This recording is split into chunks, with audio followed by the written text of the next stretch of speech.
اچھا، تو آج کے اس تفصیلی جائزے میں ہم ایک بہت ہی پراسرار اور میں کہوں گا کہ اندر تک ہلا دینے والے موضوع پر بات کر رہے ہیں۔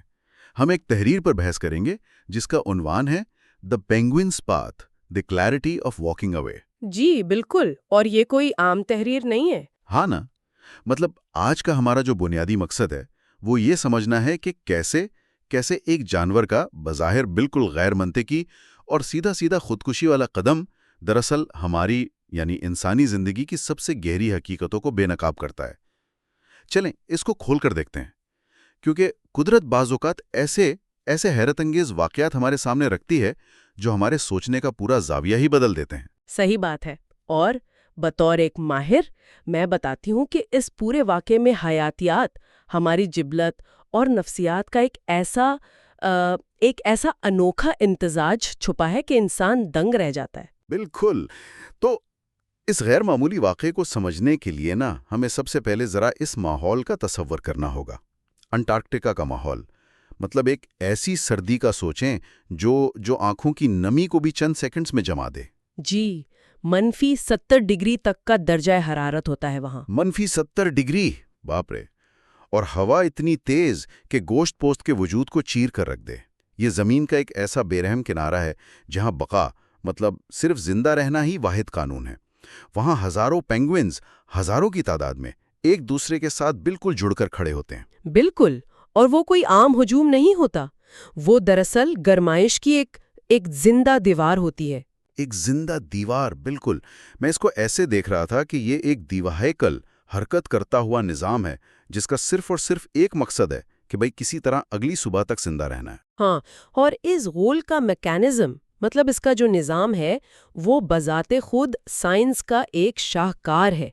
اگر ہم اس کی تھرمو ڈائنامکس کو سمجھیں یعنی حرارت کیسے منتقل ہوتی ہے، تو یہ جانور دراصل ایک بہت ہی پیچیدہ حکمت عملی پر عمل کر رہے ہوتے ہیں۔ اچھا، وہ کیسے؟ دیکھیں، غول کے بالکل بیرونی کنارے پر جو پینگوئنز ہوتے ہیں انہیں سب سے زیادہ سردی لگتی ہے، تو یہ پورا ہجوم ایک انتہائی سست رفتار سے بالکل آہستہ آہستہ گھومتا رہتا ہے۔ یعنی باہر والے پرندے اندر آ جاتے ہیں؟ جی بالکل، باہر والے آہستہ آہستہ اندر کی گرم جگہ پر کھسکتے ہیں، اور جو اندر والے ہیں وہ باہر آ جاتے ہیں۔ یہ ایک مسلسل گردش ہے تاکہ کوئی ایک پرندہ بھی اتنی دیر تک سردی میں نہ رہے کہ اس کا خون ہی جم جائے۔ کیا بات ہے! اور اس گول سے الگ ہونے کا مطلب سیدھا خودکشی ہے۔ حیاتیات اور ڈی این اے نے انہیں بس ایک ہی حکم دیا ہے کہ زندہ رہنا ہے تو جڑے رہو۔ جڑے رہو۔ میں ایک تشبیہ دوں گا یہاں کہ یہ غول بالکل کسی فیکٹری کی اس مشین کی طرح ہے جس کا ہر پرزہ، مطلب ہر حصہ مکمل ہم آہنگی سے کام کر رہا ہے، اور ہر پرزے کو معلوم ہے کہ اگر وہ مشین سے الگ ہوا تو اس کا اپنا وجود ختم ہو جائے گا۔ بالکل ایسا ہی ہے، انفرادیت کی کوئی گنجائش ہی نہیں۔ کوئی گنجائش نہیں۔ لیکن اور یہ وہ لمحہ ہے جو سب سے حیران کن ہے۔ ایسا کیا ہوتا ہے جو اچانک لاکھوں سال کی اس حیاتیاتی پروگرامنگ کو، اس ڈی این اے کے حکم کو توڑ دیتا ہے؟ یہ واقعی ایک ایسا لمحہ ہے جو عقل کو دنگ کر دیتا ہے۔ مطلب بقا کے اس سخت اور حتمی قانون کے بیچ اچانک ایک پینگوئن بغاوت کرتا ہے، وہ رک جاتا ہے۔ جی، کوئی طوفان نہیں ہوتا، ہاں، کوئی شکاری جانور حملہ نہیں کر رہا ہوتا، کوئی افراتفری نہیں ہوتی، بس ایک مکمل خاموشی۔ اور پھر وہ غول کی طرف پیٹ کر لیتا ہے۔ سمندر کی طرف بھی، جو کہ خوراک ہے اس کی۔ بالکل، وہ اپنے بقا کی طرف پیٹ کر کے براعظم کے بالکل مرکز کی طرف ان برفانی پہاڑوں کی جانب چلنا شروع کر دیتا ہے، ایک ایسی جگہ جہاں زندگی کا وجود لفظاً ناممکن ہے۔ خلا کی طرف ایک سفر، اور میں نے جو پڑھا وہ سیدھا 70 کلومیٹر تک چلتا ہے، اکیلا؟ جی ہاں، 70 کلومیٹر۔ اور یہاں جو بات سب سے زیادہ دلچسپ ہے وہ یہ ہے کہ جو سائنسدان وہاں موجود تھے وہ صرف حیران نہیں تھے، وہ خوفزدہ ہو گئے۔ ظاہری بات ہے، ایک جانور خودکشی کرنے جا رہا ہے۔ بالکل، تو انہوں نے باقاعدہ مداخلت کی۔ انہوں نے اس پینگوئن کو پکڑا اور جسمانی طور پر اٹھا کر واپس اس گرم غول کے اندر لا کے چھوڑ دیا تاکہ اس کی جان بچے۔ لیکن ہر بار اس نے فوراً اپنا رخ موڑا، ہجوم سے نکلا اور دوبارہ اس خلا کی طرف چلنا شروع کر دیا۔ اس نے موت کا انتخاب نہیں کیا، بلکہ شاید اس کے لیے اپنی جگہ پر کھڑے رہنا موت سے بھی بدتر ہو چکا تھا۔ اوہ، یہ یہاں صورتحال واقعی بہت دلچسپ ہو جاتی ہے، کیونکہ دیکھیں، کیا ہم اسے محض ایک دماغی خلل، مطلب کوئی بروکن برین نہیں کہہ سکتے؟ کیا ایسا نہیں ہو سکتا کہ اس کے دماغ کا نیویگیشن سسٹم خراب ہو گیا ہو؟ یہ سوال سائنسدانوں نے بھی اٹھایا تھا۔ ہاں، یا شاید کوئی بیماری ہو، کوئی پیراسائٹ ہو جو اسے اندھا دھن موت کی طرف لے جا رہا ہو۔ دیکھیں، اگر یہ محض کوئی نیویگیشنل خرابی ہوتی نا، تو جب سائنسدانوں نے اسے واپس گھول میں لا کر کھڑا کیا تو اسے وہی رک جانا چاہیے تھا۔ گھول کی گرمائش، ساتھیوں کی آوازیں، وہ سب اس کے حواس واپس لانے کے لیے کافی تھیں، اور وہ جانور جسمانی طور پر بیمار بھی نہیں لگ رہا تھا۔ اچھا، اس کی چال ٹھیک تھی؟ بالکل، اس کی چال میں کوئی لڑکھڑاہٹ نہیں تھی، بلکہ ایک بڑی سیدھی اور واضح سمت تھی۔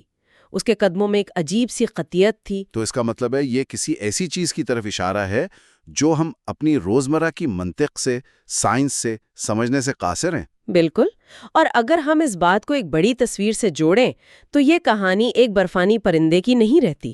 ہاں، یہ سیدھا انسانی تجربات سے جڑتی ہے، ہم سے جڑتی ہے۔ جی، ہم انسانوں نے بھی اپنی بقا کے لیے، اپنے تحفظ کے لیے بہت بڑے اور پیچیدہ معاشرتی غول بنا رکھے ہیں۔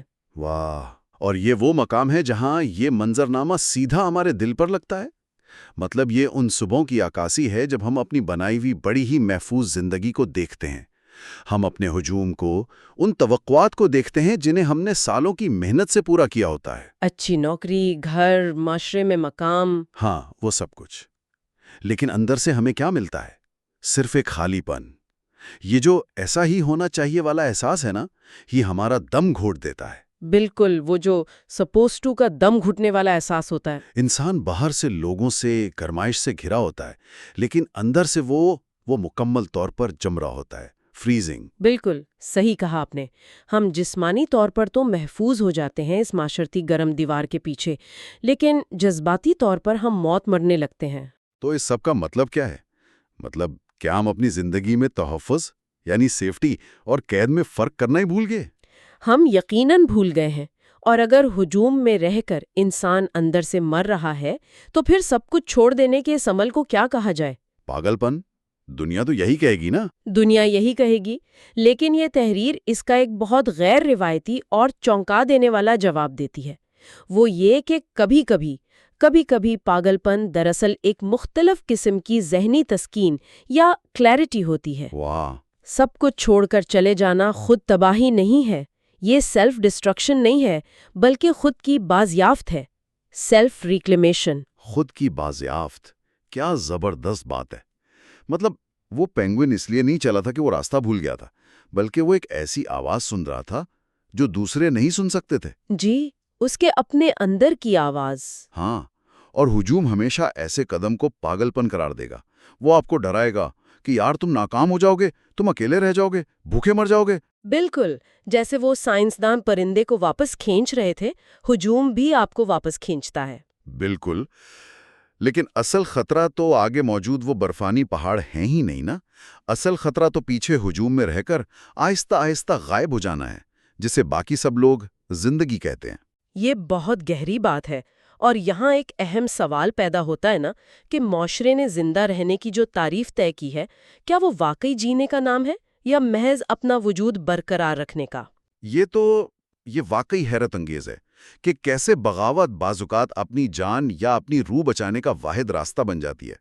ہم سمجھتے ہیں کہ جو ہجوم سے الگ ہو رہا ہے وہ مرنے جا رہا ہے، لیکن دراصل وہ پہلی بار جینے جا رہا ہوتا ہے۔ بالکل، وہ پہلی بار آزاد ہوتا ہے، اور یہ آزادی کوئی سستی چیز نہیں ہے۔ تو اس تفصیلی جائزے کو، مطلب اس ساری گفتگو کو اگر ہم سمیٹیں تو اس بات پہ زور دینا بہت ضروری ہے کہ اپنی اس اندرونی آواز کو سننا اور اس بھیڑ سے الگ ہونا یہ کوئی دیوانگی نہیں ہے، یہ کوئی بے وقوفی نہیں ہے، بلکہ اپنے اصل وجود کو، اپنے انسان ہونے کو بچانے کی آخری کوشش ہو سکتی ہے۔ برفزار انتظار کر رہے ہیں، وہ نامعلوم راستے بلاتے ہیں۔ ہاں، انتخاب اب یہ ہے کہ محفوظ گرمائش میں اسی طرح جمتے رہیں یا اپنا راستہ خود چنیں۔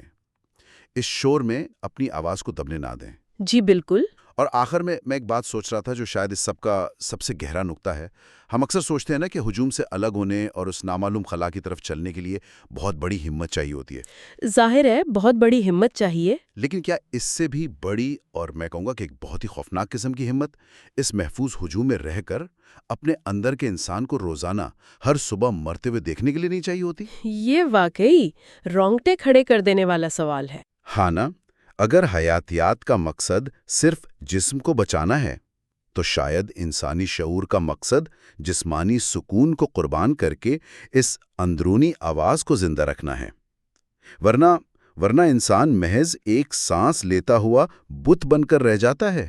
بالکل، ایک بے جان مشین کی طرح۔ جی، تو اب سوچنا آپ کو ہے کہ کیا آپ اپنی وہ مدھم سی آواز سن پا رہے ہیں؟ آج کے لیے اتنا ہی، شکریہ۔